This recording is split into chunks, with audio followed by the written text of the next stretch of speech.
All right. Big match. This was the big match feel right here. Jonah versus Josh Alexander. I was a little bit worried about how these two were going to clash based on their wrestling styles. They did a pretty good job. It was an excellent match. Yeah, it was. Another excellent match. Oh, yeah.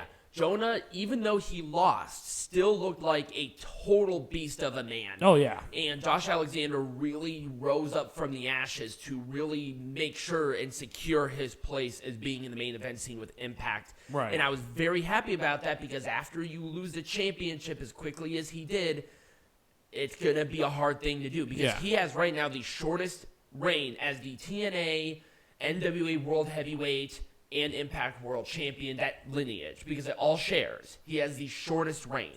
Well, yeah, and this is going to be his redemption arc because long-term storytelling, which I'll talk about more in my next and segment. I think Josh Alexander still being in these big marquee matches, but not going for the championship is perfect because they're still doing something with Moose. Yeah. I like it, and this is just kind of that antithesis of this.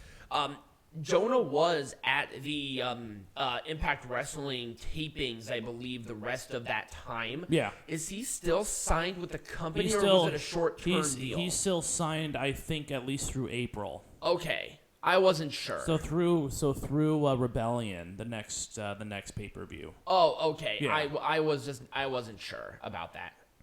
All right, Peanut Gallery, let's make this shit majestic again. So, with this match, I would have not done anything differently on a physical level. Right. But them mentioning the Royal Rumble as much as they did not have to mention the Royal Rumble in any capacity. But that was just the big news. It was the big news. If they mentioned it once, fine, but they mentioned it too many times, and it took me away from it. Also, the intensity in some parts of this match were not all the way there. If this is a blood feud, make it feel like that. I don't know that it was a blood feud. Well, now keep in mind, Mickie James beat Deonna Purrazzo for the championship in that historic reign. So in a way, it was a blood feud. We were there live when that happened. Right. Biggest pop of the night, I swear to God. But it was a blood feud because that's how Deonna Purrazzo viewed this championship. But it's kind of over at this point. I think Deonna Purrazzo's moving on to different things. I think Mickie James moving on to different things. And I'm happy this was the main event, by the way. I'm happy too. I think even if they were not going to announce that Royal Rumble entry thing that WWE did, this was going to be the main event. Oh, absolutely. There was no point, and I hate saying this because this is mean, there was no point on Cardona being in this match. No, there wasn't. It was really a Moose versus W. Morrissey thing. If it was only going to be Moose versus W. Morrissey, they would have done a different rivalry. And I think Mack Cardona and W. Morrissey were taken out of a proper one-on-one match. Either or. If it was Moose versus Cardona, great. If it was Moose versus W. Morrissey, great. Right. A three-way match in this just felt a little off to me. It did. It was kind of that third wheel situation. Right. Also, Cardona was the main focus of this rivalry where people were really backing him, and they still were during the show. Yeah. But him eating the pin after everything that happened and how they built it was the wrong decision. I don't know. I don't think they had a choice. Because they booked themselves into a corner by having this three-way. If they wanted to do W. Morrissey and Moose, that would have been whatever. And if they wanted to do that, okay, then you would have eaten the pin. But Moose emphasized that Cardona was a mid-carder at best. And for Cardona to be pinned clean, it emphasized that. Well, that just makes Moose all the more powerful looking. Right. No, it made him look right. Cardona did not feel like a main eventer in this. Because it was a three-way. Exactly. It shouldn't have been a three-way in the first place. Yeah. They booked themselves into a corner, and they made the wrong choice on how this match ended. Yeah. That's just is what it is. If they were going to do where Cardona ate the pin, I would have done like a chair shot or a bell shot or something like, a sheet thing, you know? That would have been that at least would have saved where Cardona could have theoretically have won that, or it was by fluke. Right. Too many people. Yep, too many people in this match. There was no, if it was just Violent by Design taking on Heath, Rhino, and Eddie Edwards, that would have made this match infinitely better. Yeah. Just in general. Oh, yeah. The Good Brothers versus Rich Swann and Willie Mack should have been a totally separate match. They were shoehorned in there to get those guys on the card. Right. That's pretty much it. It was stupid. Yeah. And there was no reason for it, because guess what? There was just too many people. The Heath Rhino Violent by Design thing was the hardcore match that this should have been. Right. And Eddie Edwards being put in there, if they want to do that just to have the balancing effect out, fine. Because Eddie Edwards is the hardcore guy. Right. But the other two teams, no reason for it. You had plenty of time to have a TNA or an Impact World Tag Team Championship match. No, absolutely. It just didn't happen. Stupid. Yeah. Just absolutely stupid. Yeah. This was awesome. Yeah, I wouldn't have done anything different from the debut of Jonah to the match itself structurally and where everybody looked good after. Right. And again, this is part of the redemption arc for Josh Alexander. Right. And that is why Jonah was a big guy going in there. Right. He was a formidable wall in the way of the redemption. And he had to overcome and now it's going to be the Charlie Haas arc, which is fine. So I wouldn't have really done anything different with this match. I thought it was structured really well. The rivalry was great, and I think Jonah has a few more months left, so we'll see who he faces at Rebellion, because you know he's going to be in a match at Rebellion. Exactly.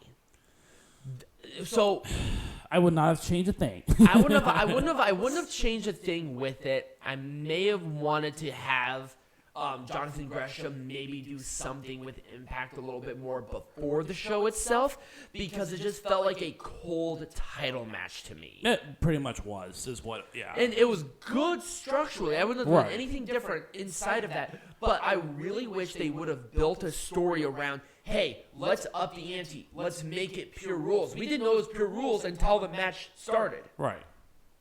If it was pure rules, that's what makes it important. Right.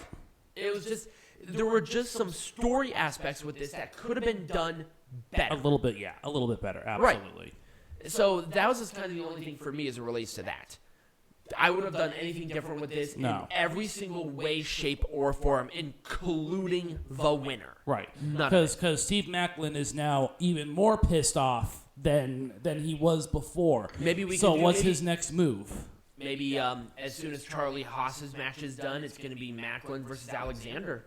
Or maybe he goes after a different championship, takes advantage of that. He's pissed. He's a pissed off gentleman. I think him going after Josh Alexander would actually be the next really good match for Rebellion, because obviously they're going to do Moose versus Morrissey. Let's do a number one contenders match between Maclin and Alexander. Why?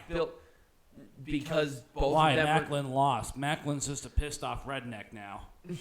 Well, what other title can he go for? The digital media champion has to step down. The only other title. That's not. Why do you think that's a step down necessarily? Because the only time that this title has actually been defended, it has not been defended on pay-per-view yet. It's been defended on pre-shows and stuff on social media. So how can you sit there and say that it's not a step down? It's kind of a step down. I'm just saying that's a perfect way for him to go about getting a title if he wants to, because he's a pissed off guy. He was going to take advantage of something, and maybe he wins the belt and puts it on the line every single week or something like that. That at least build the credibility of that belt, but also that there's going to be a development on a good match. Right. But that's the point. The point is that now he's pissed off. He doesn't deserve number one contender. He deserves none of that. He lost. He lost the match fair and square, and now he's just pissed off, and he is going to look for a way to get gold around his waist. That's my point. Okay. He does not need to be a number one contenders match for the world title. Okay. Here's the thing. We need a few more of these types of matches for these women to be more comfortable. I think that starting with 6 people was the wrong decision. Yep. They should have started with like 3 or 4. Right, because we've seen that before. Right. That would have been fine. Like a 6-person thing to determine it, because now you're just adding people. Well, for no again, reason. they're not comfortable with the Ultimate X. You could tell. Why do you have the max number of people that can be in this match for the first one? Right. Have like 3 or 4 of them instead of 6. I think that would have actually put a benefit onto the match itself. Have like Jordynne, Grace, Tasha, Steelz, because they're the ones who brought it up, and maybe Chelsea Green. Right. I mean, the other one's like, okay, Rosemary's been with the tag. Lady Frost just debuted, and Alisha Edwards has not been on TV. Why did they get that opportunity? Right. At least Jordynne Grace is a champion in some way, shape, or form. Tasha Steelz helped not only get the match off the ground, but she's been on TV constantly, and Chelsea Green has been wrestling constantly and winning matches. Right. That would have been fun, and I think that would have actually added to the match. Right, because then the spots could have been a little higher quality. Right. But anyways, a couple of other things. The ROH invasion. What are your thoughts on that? I believe if they I don't know how much follow-up there's going to be on this. I mean, I understand why they're doing it, but I need some. They haven't done a lot of. Have they done a lot of follow-up with this? Yes, they have. Okay. They have attacked. They attacked on last week's Impact. They attacked D'Lo. Okay. They had a couple of other involvements, including in the main event. Right. But my problem is that the people that they chose was a bit different. Because people who watch it. Because if the people who watch Impact are there's only assumption, 75% of them watch Ring of Honor. It's almost the same fan base. Okay. And the fact that they had Taven and Vincent, who had that huge blood rivalry, now standing shoulder to shoulder like nothing fucking happened, is the How long ago was that blood feud? It was, the number one contendership changed hands, I think, like 2 weeks before Final Battle. So it was still fairly fresh. This was a recent. Okay. It's still fairly fresh, but also they had a big blood feud. Right. This was not just a small blood feud, and also they're keeping the same sort of gimmicks without any sort of synergy. Right. It kind of feels like It kind of feels like they're. Yeah, it kind of feels like, oh god, what was that team called? It was Bo Dallas. It was Bo Dallas, Adam Rose, Heath Slater, and Curtis Axel. What were they? I don't remember that. Social Outcasts. Oh, there we go. They were the social. I feel like they're the social outcasts. Right. And that's how not what you should feel like as it relates to this. Right. Have them maybe wear like a T-shirt or some innuendo where they have like something, a color synergy. right? Something that brings them together. Other one. Your thoughts on Tom Phillips? Whatever his name and his is. no longer slave name being a part of the show. He replaced Matt Stryker. Matt Stryker's firing, I don't understand it because I thought he was doing fine. Yeah. Do you believe a 3-person would have worked? No, there can only be 2 in that. D'Lo Brown is just fine. Yeah, he's fine. He's fine doing the color commentary. It's obviously a decision that they made, but I feel like they did that a little unceremoniously to Stryker. I don't think it was either a good or a bad thing. Now I can see some positives. I can also see some negatives. I just don't know. I mean, Stryker's tweet kind of gave me the impression that they just fired him, and my thing was, why? Maybe it wasn't all Impact decision making because they are still owned by Anthem. That's true. But anyways, that was another new development. I can't think of anything else that happened. Not particularly off the top of my head, other than I was going to want to talk about the orientation of the match because I wouldn't have done anything differently with this. Oh, yeah, no. Because in the general overall thing of the show, this Hard to Kill was a perfect example on how to structure the orientation of matches, which is very important for people's interest to stay with the show. You don't want to burn them out too quickly, but you don't want technical wrestling to start off the show because they'll get them bored. Right. Therefore, every 2 matches, they had a slower paced match structurally. So they had first the Ring of Honor World Championship match. The Ring of Honor World Championship match. They had a couple of matches. then they had the Hardcore War, where basically there wasn't a lot of technical wrestling. It was just hit somebody over the head or put them through a table. Right. There wasn't. It was a perfect melding of those two aspects. It keeps your interest up. Right. Okay. So next week, I don't know when the when is the Terminus event? I do not know. I can look it up really quick here if my shit wants to. Because actually, I had that pulled up a little bit before.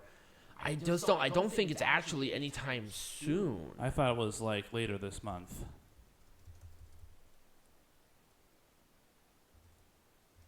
I think I butchered the spelling on that, but we're just gonna roll with it.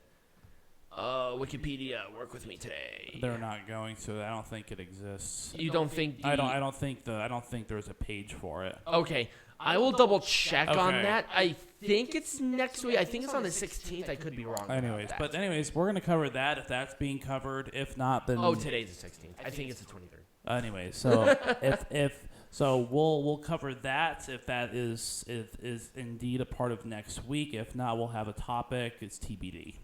Right. Because there's no other pay-per-view. So anyways, that's kind of all we got. Anything else we need to go over before we... Other than follow us on all of our social medias, become a patron. Yes, we'll let you know ahead of time on what the next thing is. I think I know what we're going to do if we don't have a pay-per-view. Yeah. But other than that, we're good. And as always, be... Majestic.